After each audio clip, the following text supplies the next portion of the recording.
Good morning प्यारे बच्चों। स्वागत है आप सभी का एक बार फिर से ऑनलाइन क्लासेस में। हम पढ़ रहे हैं बीए सेकेंड ईयर की ज्योग्राफ़ी, और बीए सेकेंड ईयर की ज्योग्राफ़ी में हम रिसोर्सेज ज्योग्राफ़ी पढ़ रहे हैं। और रिसोर्सेज ज्योग्राफ़ी के अंतर्गत हम संसाधनों का अध्ययन कर रहे थे। पिछली बार हमने वन संसाधन पढ़े, फिर कुछ घास के मैदानों को पढ़ा, विश्व के कुछ महत्वपूर्ण वनों को पढ़ा था। उसके बाद हम मत्स्य संसाधन का अध्ययन कर रहे हैं पिछली कुछ कक्षाओं से, और उसके बाद हम मत्स्य संसाधनों में ही आगे आज पढ़ते हैं। क्या पढ़ते हैं आगे देखिए। पिछली कक्षा में हमने पढ़ लिया था मत्स्य संसाधन क्या होता है, मछलियों को कहते हैं, कहाँ कहाँ पाए जाएंगे, इसके उत्पादक क्षेत्रों में हमने उत्तरी पश्चिम अटलांटिक प्रदेश को पढ़ा था। आज हम उससे आगे चल के कुछ और चीज़ों का अध्ययन करेंगे। देखिए, दूसरा प्रमुख क्षेत्र हम पढ़ेंगे आज, जिसको उत्तरी पूर्वी अटलांटिक प्रदेश के नाम से जाना जाता है। कौन सा? उत्तरी पूर्वी अटलांटिक प्रदेश। पिछली कक्षा में हमने उत्तरी पश्चिमी अटलांटिक प्रदेश में ये कुछ इम्पोर्टेंट क्षेत्रों के नाम देख लिए थे। देखिए, Grand Bank, Pounds Bank, Georges Bank, Saint Pierre Bank और सिविल आइलैंड बैंक, इनके नाम हमने पढ़ लिए थे पिछली कक्षा में। आज उत्तरी पूर्वी अटलांटिक प्रदेश के बारे में पढ़ेंगे। देखिए, पिछली कक्षा में जो हमने अटलांटिक प्रदेश पढ़ा था, हम महासागरों की यहाँ पर बात कर रहे हैं। ठीक है, आप कंफ्यूज ना होना, बिल्कुल भी कंफ्यूज ना होना। यहाँ पे पश्चिमी आया है, यहाँ पे पूर्वी आया है, तो इसके बारे में हमको कंफ्यूजन नहीं होना। देखिए, मैं आपको बताता हूँ फिर से दोबारा से, समझने की कोशिश करना आप।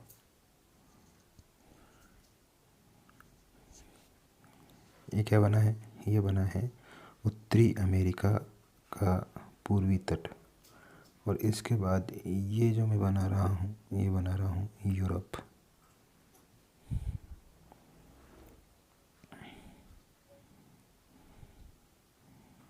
यहाँ पे इटली भी है, ये अफ्रीका है। ठीक है, ये अफ्रीका है,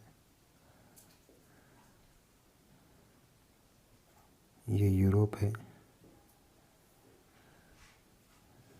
ये यूएस है, यानी कि उत्तरी अमेरिका। अब देखिए, ये अटलांटिक महासागर है, अंध महासागर है।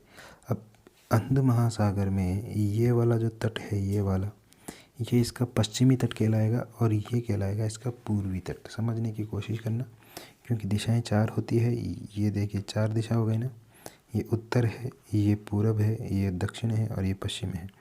तो इधर वाला पूर्वी तट, इधर वाला पश्चिमी तट। ठीक है, तो पहले था उत्तरी पश्चिमी अटलांटिक तट, तो ये वाला था। ठीक है, ये वाला, इसकी बात कर ली हमने। अब हम पढ़ रहे हैं उत्तरी पूर्वी अटलांटिक प्रदेश, तो उत्तरी पूर्वी अटलांटिक प्रदेश ये वाला है। ठीक है, समझने की कोशिश करना। देखिए, पश्चिमी यूरोप के तटवर्ती क्षेत्र जो उत्तर में नॉर्वे और आयरलैंड से लेकर, ये आइसलैंड एक छोटा सा द्वीप है, और यहाँ पर 2-2.5 लाख जनसंख्या रहती है। इम्पोर्टेंट है। ठीक है, कहाँ है इसकी स्थिति वो भी दिखा देता हूँ मैं आपको। देखिए, इसकी स्थिति ये आपका यूरोप है। इस यूरोप में ये जो नॉर्वे स्कैंडिनेविया पर्वत है, इसके पास ही यहाँ पर है इसकी स्थिति। ठीक है, इधर ब्रिटेन आ जाता है, ब्रिटेन के उत्तर में है इसकी। ये आइसलैंड है, ये आइसलैंड उत्तर में, नॉर्वे इधर है। वहाँ से लेकर के दक्षिण में कहाँ तक है इसकी स्थिति देखते हैं। इसकी स्थिति दक्षिण में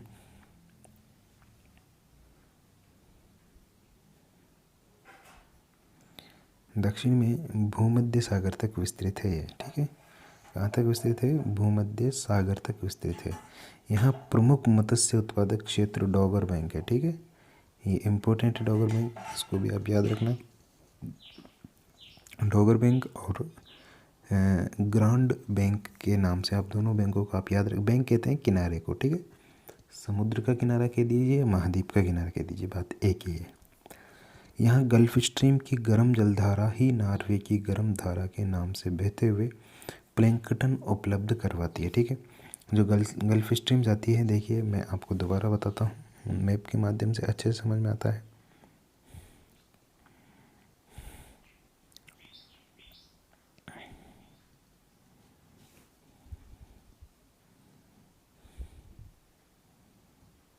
ये मैप आप ड्रॉ करना सीख जाइए। मोबाइल की स्क्रीन पर उंगलियों के माध्यम से मैप में ड्रॉ कर रहा हूँ। तो बड़ा मुश्किल काम है, लेकिन आप इतना अच्छे से पढ़ते हो तो मुश्किल भी आसान हो जाती है। ठीक है, ये देखिए, ये आपकी भूमध्य रेखा है। आपने धाराएं पढ़ी थी पिछली कक्षा में। यहाँ से चलती है कौन सी धारा? यहाँ से चलती है गुरुजी एक धारा चलती है जिसका क्या नाम है? यहाँ से एक धारा चलती है जिसका नाम है, कौन सी धारा है बताइए?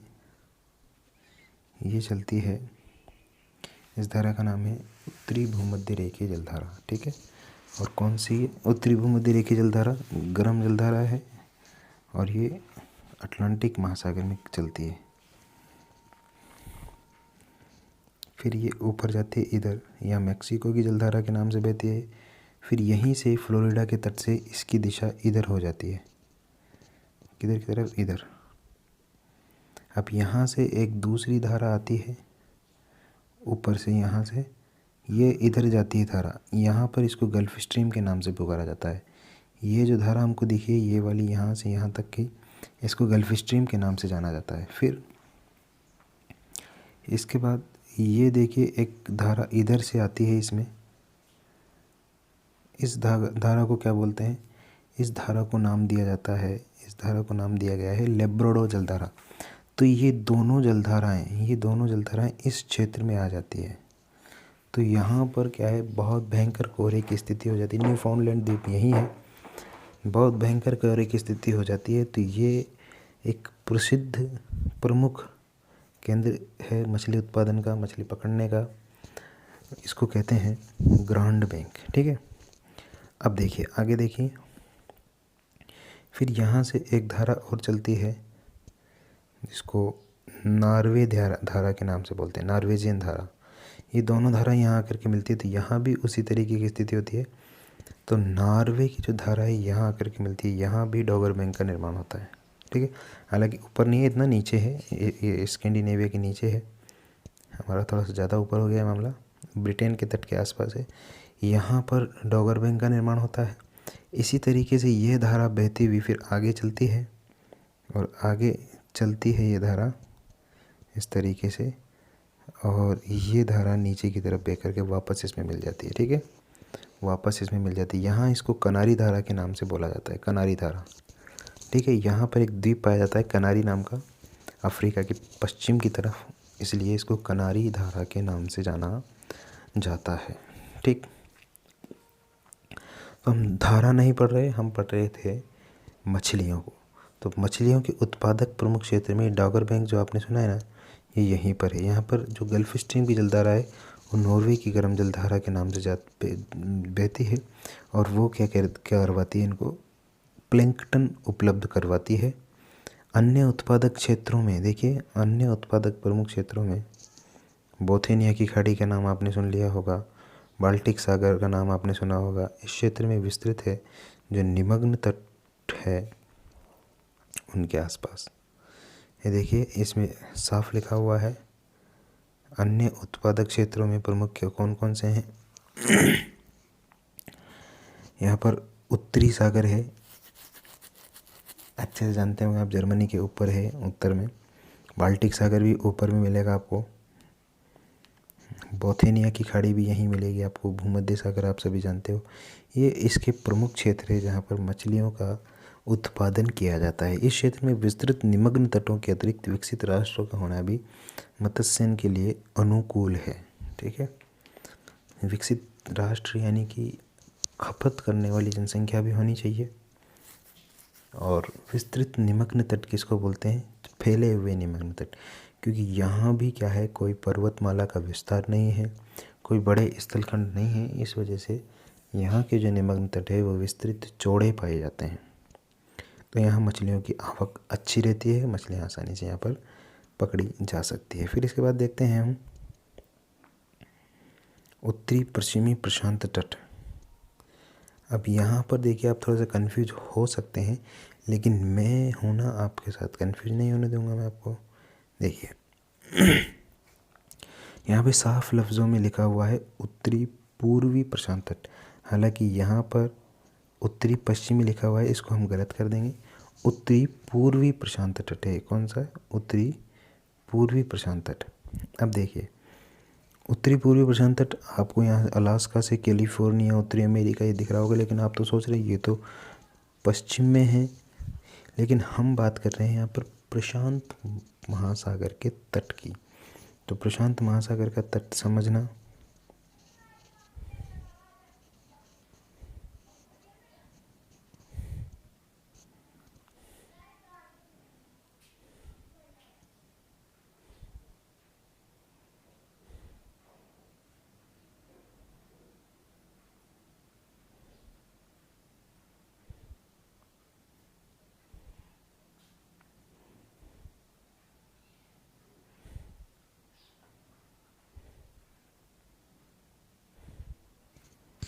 कुछ समझ में आया? नहीं आया गुरुजी, कुछ भी समझ में नहीं आया। क्या बनाया आपने? तो मुझे समझ में नहीं आया।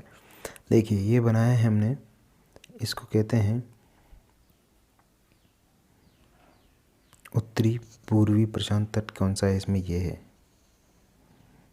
ये है उत्तरी पूर्वी प्रशांत तट, ये वाला, ठीक है। और ये है उत्तरी पश्चिमी प्रशांत तट, और ये है दक्षिणी पश्चिमी प्रशांत तट, ये है दक्षिणी पूर्वी प्रशांत तट। कैसे है समझिए। देखिए, ये जो मैंने आकृति बनाई है अभी आपके सामने, ये जो आकृति आपको दिखलाई दे रही होगी, ये वाली आकृति, कौन सी वाली आकृति भाई, जल्दी से हो जा। ये वाली जो आकृति आपको दिखलाई दे रही है, ये वाली, ये जो मैंने पूरी बनाई है यहाँ से लेकर के यहाँ तक, इसमें देखिए आपको मैं कुछ दो तीन चीज़ें दिखाता हूँ, आपको मालूम चले। ये कमचट का प्रायद्वीप है, ठीक है। और इसके बाद ये चीन वाला भाग है, ये कोरिया वाला भाग मैंने बनाया, और ये द्वीप समूह बनाया जो इंडोनेशिया वाले हैं। इसके अलावा ये मैंने अलास्का बनाया है, समझने की कोशिश करना। ये कैलिफोर्निया मैंने निकाला है, फिर यहाँ से ये दक्षिण अमेरिका वाला क्षेत्र निकाला है। तो ये बीच में है प्रशांत महासागर। क्या है बीच में? बीच में है गुरुजी प्रशांत महासागर। अब ये हमने जब प्रशांत महासागर का नक्शा बनाया है, तो ये प्रशांत महासागर का पश्चिम हो गया, ये प्रशांत महासागर का पूर्व हो गया। तो पूर्वी प्रशांत तट लिखा हुआ है ना यहाँ पर। तो पूर्वी प्रशांत तट, देखिए पूर्वी प्रशांत तट में क्या मामला है। पूर्वी प्रशांत तट में मामला यही है कि यहाँ पर कैलिफोर्निया से, अलास्का से कैलिफोर्निया, ये अलास्का है, इसके बाद ये कैलिफोर्निया है। विकसित मत्स्य क्षेत्र है, यहाँ विश्व के आधे से अधिक हेलीबेट प्रकार की मछली पाई जाती है। विस्तृत निमग्न तट, यानी कि निमग्न तटों का विस्तार विस्तृत है हल्का सा यहाँ पर, हालांकि ज़्यादा विस्तृत नहीं है, क्योंकि यहाँ पे एरोकीज पर्वतमाला पाई जाती है, ठीक है। तकनीकी विकास, तकनीकी तो है ये तो हम मानेंगे, यहाँ का मत्स्य का मुख्य आधार है। इसके अतिरिक्त दक्षिणी अमेरिका के पेरू तट, पेरू नीचे आता है यहाँ पर एंकोबीज, कौन सी मछली है? एंकोबीज भारत के पूर्वी और पश्चिमी तट के साथ यहाँ पर हेरिंग और कॉड मछली, ध्यान रखना हेरिंग मछली लुप्त प्राय होने वाली प्रजाति है मछलियों की। और श्रीलंका के समीप बहरीन तथा भारत के तमिलनाडु के समीप आयस्टर प्रकार की मछली पकड़ी जाती है। कुछ मछलियों की प्रजातियाँ हैं, इन प्रजातियों के नाम भी आप याद रखेंगे, ठीक है। हेलीबेट प्रकार की आधे से ज़्यादा मछली कहाँ पकड़ी जाती है? ये दक्षिणी अमेरिका के उत्तरी अमेरिका के पश्चिमी तट कैलिफोर्निया से अलास्का तक पकड़ी जाती है। उसके बाद जो दूसरी प्रकार की मछली है वो है एंकोबीज, ये पेरू तट पर पकड़ी जाती है। हेरिंग मछली, ये पश्चिमी तट, पूर्वी पश्चिमी तट भारत का। कोड मछली, ये भी यहीं पकड़ी जाती है भारत में। श्रीलंका में बहरीन और आयस्टर तमिलनाडु के यहाँ भारत में पकड़ी जाने वाली कुछ प्रमुख मछलियों की प्रजातियां हैं, ठीक है। इसको आप लिख लीजिए अच्छी तरीके से। इसके बाद देखते हैं, विश्व में खारे पानी की मछलियां खुले समुद्रों में पाई जाती है। खारे पानी की जो मछलियां हैं वो खुले समुद्रों में, यानी कि ओपन सी में पाई जाती है, जिनमें समुद्र तलीय मछलियां निमग्न तटों पर पैदा होती है। देखिए, मछलियाँ भी कई प्रकार की होती है। कुछ मछलियाँ तो तट के समीप पाई जाती है निमग्न तटों पर, कुछ मछलियाँ मध्य भागों में पनपती है, कुछ मछलियाँ तलस्तीय भागों में पनपती है। तो इस तरीके की मछलियाँ पाई जाती है। समुद्र की गहराइयों में चली जाती है निमग्न तटों पर पैदा होकर कुछ मछलियाँ, ये मछलियाँ बिखरी हुई अवस्था मिलती है। अब मछलियाँ जब समुद्रों की गहराई में चली गई तो कौन जाएगा वहाँ उनको पकड़ने के वाले? भाई ऊपर वाली मछलियों को पकड़ेंगे, नीचे वाली मछलियों को पकड़ेंगे? सबसे पहले ऊपर वाली को पकड़ेंगे ना भाई। तो इसलिए ऊपर वाली जो समुद्र तल की मछलियाँ हैं उनको पकड़ लिया जाता है, निमग्न तटों की मछलियाँ उनको पकड़ लिया जाता है। अब देखिए, कॉड प्रकार की मछली हेलीबेट और क्लाउडर्स, ये मछलियाँ तलभंजी होती है। तलभंजी का मतलब क्या है, ये तलों से दूर होती है, तलों के अंदर होती है। जबकि हेरिंग मछली, एंकोबीज मछली और आयस्ट मछली ये तटवर्ती मछलियाँ हैं, तट के समीप होती है, जो निमग्न तटों पर पाई जाती है। किस लिए पाई जाती है, सूर्य के प्रकाश में रहने के कारण पाई जाती है, इसलिए इनको प्रकाशवर्ती मछलियाँ भी कहते हैं। ठीक है, इनको किस नाम से बोला जाता है, प्रकाशवर्ती मछलियाँ भी इनको कहा जाता है। ठीक है, कोड, हेलीबेट और क्लाउडर्स मछलियाँ तलभंजी होती है। हेरिंग, एंकोबीज और आयस्टर नाम की मछलियाँ तटवर्ती मछलियाँ हैं, जो कहाँ पाई जाती हैं, निमग्न तटों पर पाई जाती है। कहाँ क्यों पाई जाती है, सूर्य के प्रकाश में रहने के कारण प्रकाशवर्ती कहलाती है ये। ठीक है, ये मछलियाँ झुंड में एक साथ मिलने के कारण क्या है भाई, झुंड में एक साथ मिलती है, इस कारण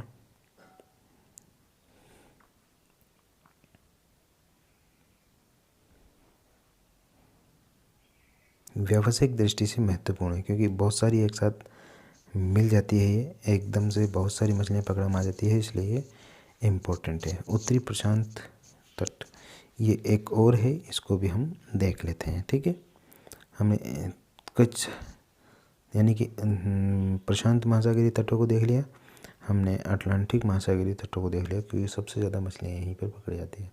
साथ ही साथ हमने बीच बीच में इनमें भारतीय तट यानी कि हिंद महासागर की कुछ मछलियों को भी देख लिया है, जो हिंद महासागर में पाई जाती है। तो उत्तरी पश्चिमी प्रशांत तट समझ गए होंगे ना आप। उत्तरी पश्चिमी प्रशांत तट यानी कि ये इसमें आएगा रूस के बाद चीन वाला क्षेत्र, ये वाला आएगा इसमें। ठीक है, बेरिंग जलसंधि से एशिया के पूर्वी तट के सहारे फिलीपाइन तक, फिलीपाइन द्वीप समूह है, वहाँ तक विस्तृत इस प्रदेश में विश्व में सर्वाधिक मछलियाँ पकड़ी जाती है, क्योंकि विश्व में सर्वाधिक जनसंख्या का निवास भी यहीं पर है।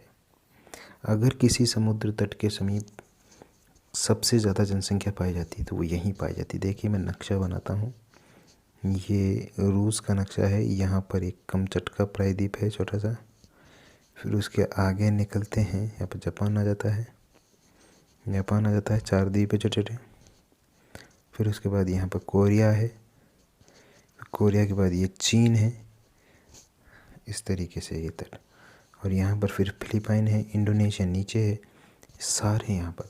चीन में भरमार है जनसंख्या की, यहाँ पर कोरिया में भी काफ़ी है, जापान में तो अब 12-13 करोड़ है, फिलीपाइन में भी जनसंख्या है, इंडोनेशिया में तो बहुत ज़्यादा है जनसंख्या। तो ये सारी जो है जनसंख्या बाहुल्य क्षेत्र है, इसलिए विश्व में सर्वाधिक मछलियाँ भी यहीं पर पकड़ी जाती है। अब मछलियाँ पकड़ के क्या उनको देखते थोड़ी हैं, मछलियाँ पकड़ के उनको खाते हैं ना भाई। तो जितने ज़्यादा लोग होंगे उतनी ज़्यादा मछलियाँ पकड़ेंगे और उतनी ज़्यादा वो खपत होगी। इनका मुख्य कारण क्या है, निमग्न तटों की उपस्थिति। क्यूराइल की ठंडी धारा पढ़ाई थी मैंने, क्यूरोशिवो की गर्म जलधारा, क्यूराइल की जलधारा ऊपर से आती है, और ऊपर से क्यूराइल आती है, और नीचे से कौन सी जाती है, नीचे से जाती है गर्म जलधारा, क्यूरोशिवो जलधारा, जापान के वहाँ से। तो ये सभी तटवर्ती क्षेत्र, चीन, जापान जैसे राष्ट्र, यहाँ पर सघन आबादी वाले देश है, यहाँ पर इन मछलियों का पकड़ा जाना आम बात है। ठीक है, तो ये आज के इस चैप्टर में हमने पढ़ा है मत्स्य संसाधन को।